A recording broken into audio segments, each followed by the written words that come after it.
भारतीय संस्कृती परंपरा यामध्ये तुळस महत्त्वाची मानली गेली आहे. तुळस मांगल्याचं, पावित्र्याचं प्रतीक आहे. तुळशीला धार्मिक, सांस्कृतिक महत्त्व आहे, तेवढंच वैज्ञानिक, शास्त्रीय दृष्ट्या आणि आरोग्याच्या दृष्टीनेही तुळस अत्यंत लाभदायक मानली गेली आहे. तुळशीचे अनेक प्रकार आहेत, परंतु अधिक मात्रेने औषधी गुणधर्म असलेल्या कृष्ण तुळशीचा वापर मोठ्या प्रमाणात होतो. सर्व प्रकारच्या तुळशीच्या पानांची आणि मंजिऱ्यांची चव कमी जास्त प्रमाणात तिखट असते. नमस्कार, मी डॉक्टर शर्मिला शिंदे. मी सहाय्यक प्राध्यापक म्हणून महात्मा फुले कृषी विद्यापीठ राहुरी, जिल्हा अहमदनगर येथे कार्यरत आहे.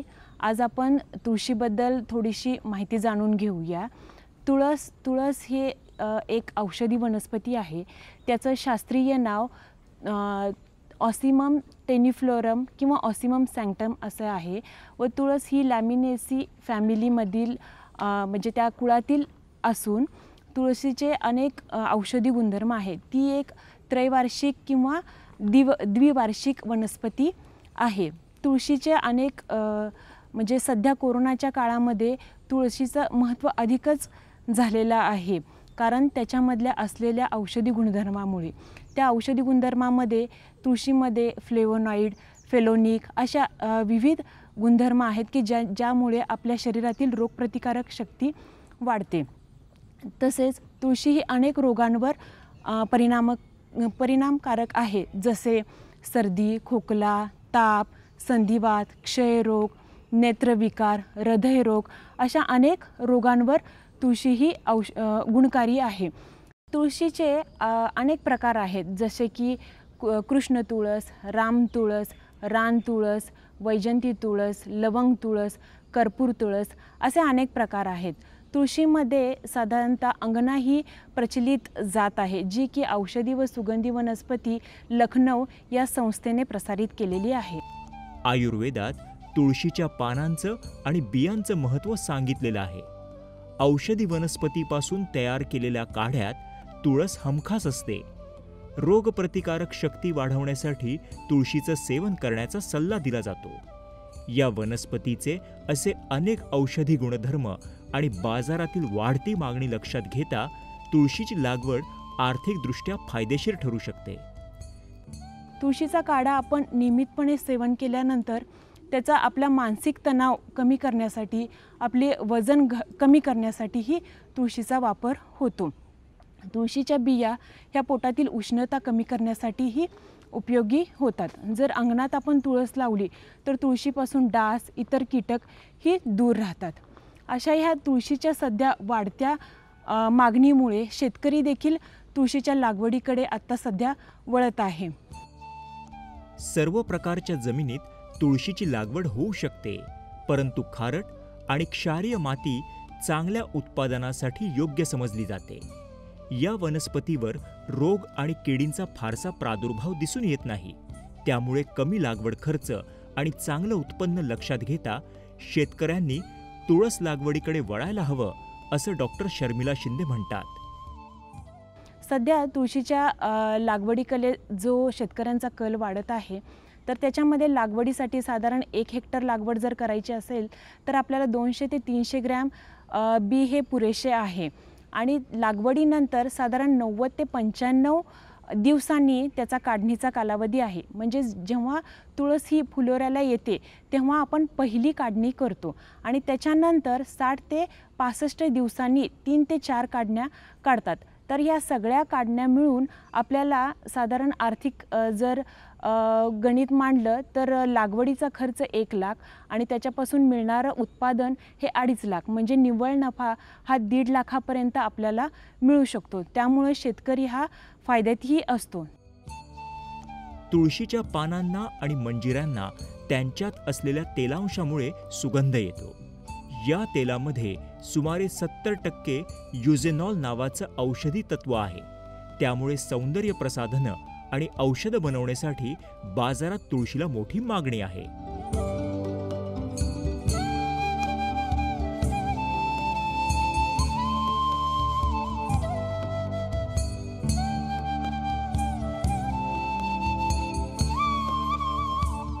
सर्वाधिक ऑक्सिजन सोडणाऱ्या वनस्पतींपैकी तुळशी एक आहे. ऑक्सिजन बरोबर औषधी गुणधर्म असणारी ही वनस्पती आपल्याला पैसाही मिळवून देणारी आहे. तुळशी हे औषधी असूनच तुळस ही अशी वनस्पती आहे की ही दिवसातील 24 तासांमधील 20 तास आपले ऑक्सिजन उत्सर्जित करत असते व उरलेले 4 तास हे कार्बन डायऑक्साईड उत्सर्जित करते. त्यामुळे आजूबाजूतील वातावरण ही शुद्ध ठेवण्यासाठी तुळशीची मदत होते. शेतकरी बंधूंनो, सध्या ज्या वाढत्या मागणीमुळं जे तुळशीला जी औषधी गुणधर्म सध्या शास्त्राने जे आपला सिद्ध झालेला आहे त्याचा पुरेपूर फायदा घेऊन आणि आपल्या पारंपरिक शेतीला एक पर्याय म्हणून आपण तुळशीच्या शेतीकडे वळू शकतो. आणि तुळशीचा शेती करण्याचा असाही फायदा आहे की तुळशीचा जो आपल्याला जो वरचा आपण जो रोग आणि कीटक याच्यासाठी जो फवारण्या आपण करतो त्याचा खर्चही आपल्याला लागवडीचा काही नाही आहे, कारण तुळशीवर कोणतीही रोग किंवा कीड ही तुळशीवर येत नाही. त्यामुळे असं आपण जास्तीत जास्त तुळशीच्या लागवडीचा फायदा घेऊन तुम्ही पारंपरिक शेतीच्या तोडीस तोड तुळशीची लागवड आपण करू शकतो. अशी ही तुळस ही औषधी असूनच आर्थिक नफा देणारी सुद्धा आहे. त्यामुळे अशी बहुगुणी तुळस ही आर्थिक नफा देणारी असून सर्वांना आरोग्य देणारी आहे आणि तसेच सर्वांच्यामध्ये सकारात्मक ऊर्जा निर्माण करणारी सुद्धा आहे.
असं म्हणतात की कुटुंबातली स्त्री शिकली तर संपूर्ण कुटुंब शिक्षित होतं. पण हे शिक्षण म्हणजे फक्त पुस्तकी असतं का? तर नाही. प्रत्यक्ष अनुभवाची जोड त्या शिक्षणाला असावी लागते. व्यवहार चातुर्य आणि मेहनतीची तयारी असेल तर आयुष्यात आनंदाचा बहर यायला वेळ लागत नाही. शेतकरी मित्राच्या आयुष्यात असा आनंदाचा बहर येतो तो फुललेल्या बहरलेल्या शिवारामुळे.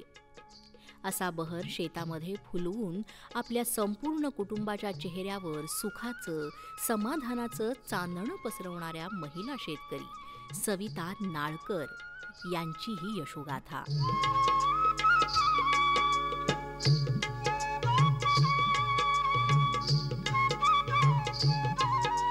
मी नगर जिल्ह्यातील रावरी तालुक्यातील चिंचविरे गावातील महिला शेतकरी आहे.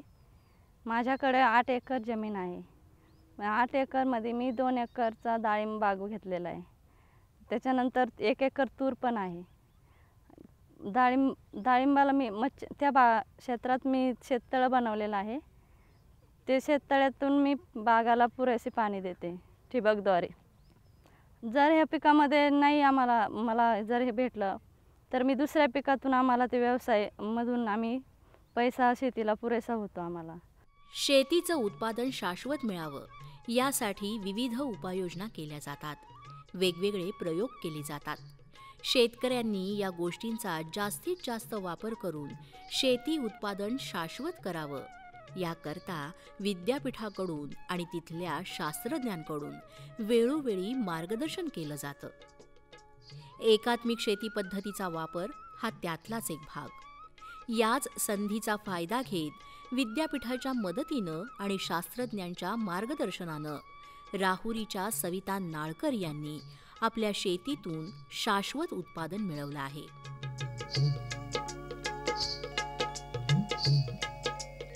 आम्हाला एका पिकात जर नाही काही मिळाला नफा, तर दुसऱ्या पिकातून आम्ही तो कुटुंबासाठी पैसा उपलब्ध होतो, शेतीसाठी पैसा उपलब्ध होतो.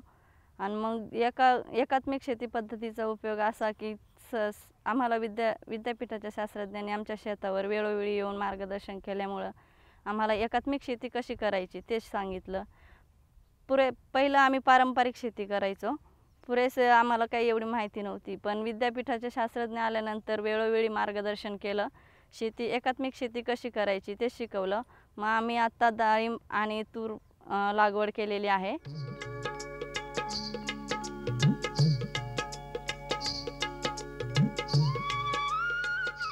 शेतकरी प्रथम प्रकल्प हा चिंचविरे व कनगर या गावामध्ये सन 2016-17 पासून राबवण्यात येत आहे.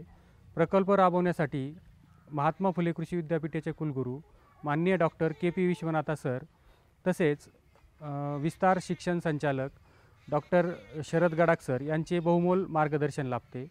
त्याचबरोबर प्रकल्पाचे प्रमुख समन्वयक डॉक्टर पंडित खर्डे सर यांच्या मार्गदर्शनाखाली सदरील प्रकल्प आपण या गावामध्ये राबवत आहोत. सदरील गावे ही आवर्षण प्रवण भागात मोडत असल्यामुळे, तसेच वार्षिक सरासरी पर्जन्यमान 500 मिलीमीटरपेक्षा कमी आहे. सदर गावांमध्ये आपण एकात्मिक शेती पद्धतीचे मॉडेल राबवत आहोत. प्रात्यक्षिकांद्वारे विद्यापीठाचे तंत्रज्ञानाचा प्रसार करणे, तसेच शेतकऱ्यांना व शास्त्रज्ञ यांच्यामध्ये सुसंवाद घडवून आणणे, त्यानंतर शेतकऱ्यांना कृषीविषयक सल्ला देणे ही या प्रकल्पाची प्रमुख उद्दिष्टे आहेत. राहुरीच्या महात्मा फुले कृषी विद्यापीठानं दिलेल्या डाळिंबाच्या रोपामुळे शेतामध्ये हा भगवा बहर आला आहे. याविषयी सांगताना सविता नाळकर यांनी शेणखत, रासायनिक खत आणि ठिबक सिंचन पद्धतीचा वापर यासाठी आवर्जून केल्याचं नमूद केलं. महात्मा फुले कृषी विद्यापीठाने आम्हाला हे रोपं दिलेले आहेत. याची लागवड मी 3 वर्षे झाले रोप लावून. त्याची लागवड 10 बाय 15 वर केलेली आहे रोपाची. त्याला मत्स्य शेती म्हणजे मत्स्यपालन केलं होतं. त्या शेततळ्यातून मी ठिबकद्वारे पाणी देते. रासायनिक खतं त्याच्यातून स्लरीद्वारे सोडते. झाडाला काही मारा बसावा नाही म्हणून मी शेणखत वापरलेलं आहे. थोडं शेणखत झाल्यानंतर मग मी ICR फार्मर्सपासून आम्हाला ते उज्ज्वला, सुफला, दाणेदार जी खतं दिली ती पण आम्ही टाकलेली आहेत. स्लरीद्वारे सोडलेली आहेत. प्रकल्पामध्ये चिंचविरे या गावातील श्री सौ सविता वैभव नालकर यांच्या शेतावर आपण एकात्मिक शेती पद्धती मॉडेलचा उपयोग करत आहोत. यामध्ये खरीप हंगामामध्ये बाजरी व तूर या पिकांचे प्रात्यक्षिके घेत आहोत. तसेच रब्बी हंगामामध्ये ज्वारी व हरभरा या पिकांचे प्रात्यक्षिक घेत आहोत. याचबरोबर हॉर्टिकल्चरमध्ये डाळिंब या पिकासाठी आपण विद्यापीठाने विकसित केलेले ॲझोटोबॅक्टर, PSB, KSB अशा प्रकारचे जैविक बायोफर्टिलायझरचा उपयोग करत आहोत. याचा उपयोग केल्यामुळे डाळिंबाची उत्पन्न वाढते व डाळिंबाच्या प्रतमध्ये सुधारणा होते. सविताताईंची जमीन एकूण 8 एकर. त्यातल्या 2 एकर क्षेत्रावर बहरलेलं डाळिंब म्हणजे या वर्षीचा हा पहिलाच बहर. 3 वर्षांपूर्वी विद्यापीठाकडून मिळालेल्या या डाळिंबाच्या रोपांचं हे सुंदर फलित. आम्हाला आता आमचा माल मी जानेवारीमध्ये बहार धरलेला आहे पहिला. आता माल काढायला आहे. एका झाडाला सरासरी 100-120 पर्यंत डाळिंब एका माल निघन. मग तो माल आम्ही विकल्यावर आम्हाला पुरेसा फायदा, राहुरी मार्केटला आम्ही तो विकतो. मग पुरेपूर पैसा भेटतो शेतीला आम्हाला. एकात्मिक शेती पद्धतीचा वापर करणाऱ्या सविता नाळकर एवढ्यावरच स्वस्थ बसलेल्या नाहीत, तर उर्वरित क्षेत्रात त्यांनी तुरीची लागवड केली आहे. विद्यापीठानं त्यांना एकरी 6 किलो फुले राजेश्वरी बियाणं दिलं. त्याची लागवड करून आता आलेलं पीक जोमानं डोलत आहे.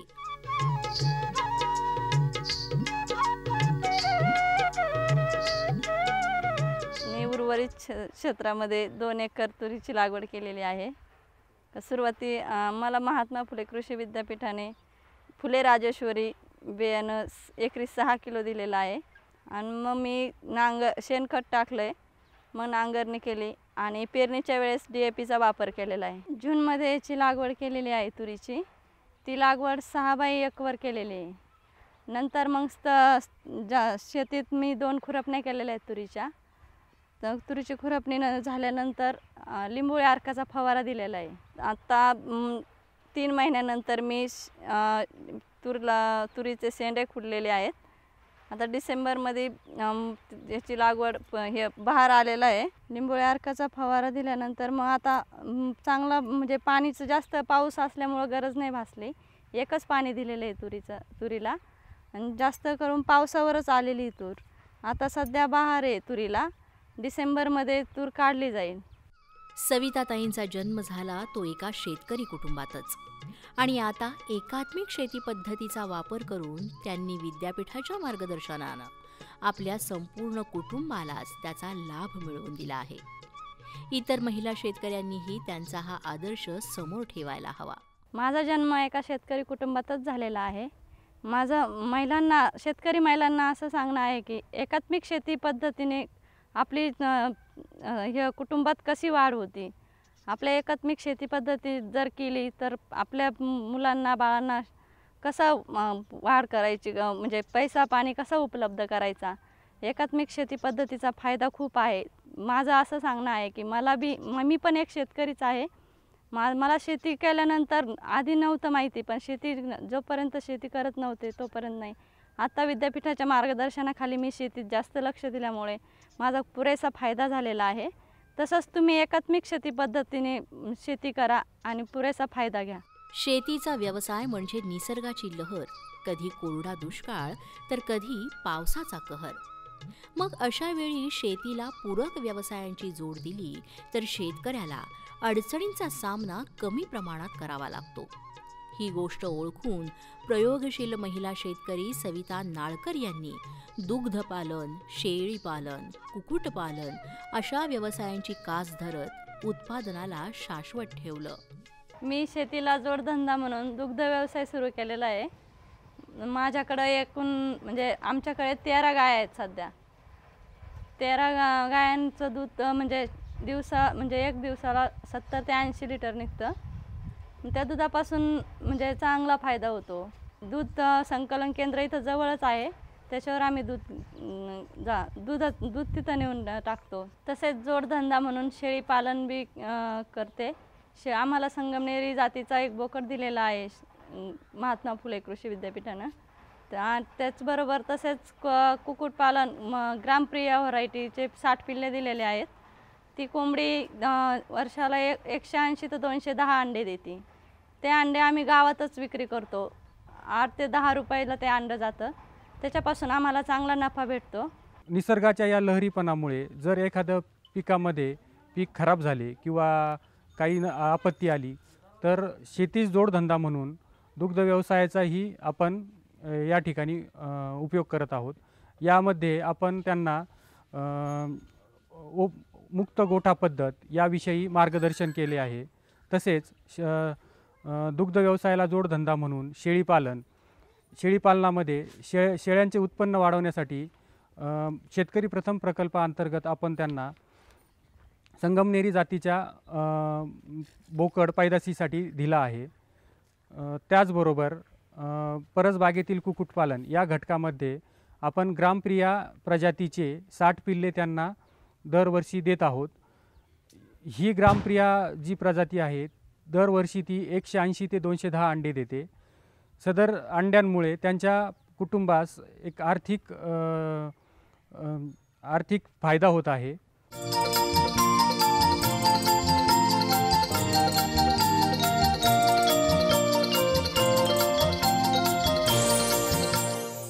शेत जमिनीतील काही क्षेत्रावर लावलेलं गवत किंवा चारा कमी पडू नये म्हणून करण्यात येणारे प्रयोग हे या महिला शेतकरी सविताताईंच्या प्रयोगशीलतेची साक्षच देतात. तर सध्या 2 एकरमध्ये मी 1 एकर घास केलेला आहे आणि महात्मा फुले कृषी विद्यापीठाने जे फुले गुणवंत गवत दिलं ते गवत पण लावलेलं आहे. उन्हाळ्यात जर चारा कमी पडला तर आम्ही मकाची कुट्टी करून मोर घास पण तयार करून ठेवलेला आहे आणि आम्ही रोजचं पण कडबा कुट्टी रोजची कुट्टी करूनच टाकतो कडब्याची. शेतीबरोबरच शेतीपूरक व्यवसायातून मिळणारा नफा हा सविताताईंना त्यांच्या कुटुंबाला शाश्वत आधार देतो. त्याचप्रमाणे उन्हाळ्यात पाण्याची कमतरता भासू नये म्हणून तयार केलेलं शेततळं आणि त्यामध्ये सोडण्यात आलेलं बियाणं यांसारख्या गोष्टी सविताताईंमधली सर्जनशीलता दर्शवून जातात. तसेच त्याचबरोबर मी माझ्या शेतामध्ये 30 बाय 30चा शेततळं बनवलेलं आहे. उन्हाळ्यात पाण्याची कमतरता भासते म्हणून मी डाळिंबाला त्या शेततळ्याच्या पाण्याचा उपयोग करते. तसेच त्यामध्ये मी महात्मा फुले कृषी विद्यापीठानं जे बियाणं दिलं रोहू आणि सायपरनस ते त्या शेततळ्यात सोडलेलं आहे. 11 महिन्यानंतर त्याचं म्हणजे तो विक्रीला येतो. सरासरी तो 1-1.5 किलोचा होतो आणि त्याच्यापासून बी मला शेती म्हणजे त्यापासून बी चांगला पुरेसा फायदा झालेला आहे. त्यांच्या शेतामध्ये उन्हाळ्यासाठी पाण्याची व्यवस्था म्हणून नॅशनल हॉर्टिकल्चर मिशन अंतर्गत शेततळे तयार करण्यात आलेले आहे. या शेततळ्यामध्ये आपण रोहू व सायपरनस प्रजातीचे मत्स्यबीजे सोडले आहेत व वर्षाअखेर या मत्स्यबीजांपासून त्यांना ॲडिशनल म्हणजे जास्तीचं उत्पन्न मिळणार आहे.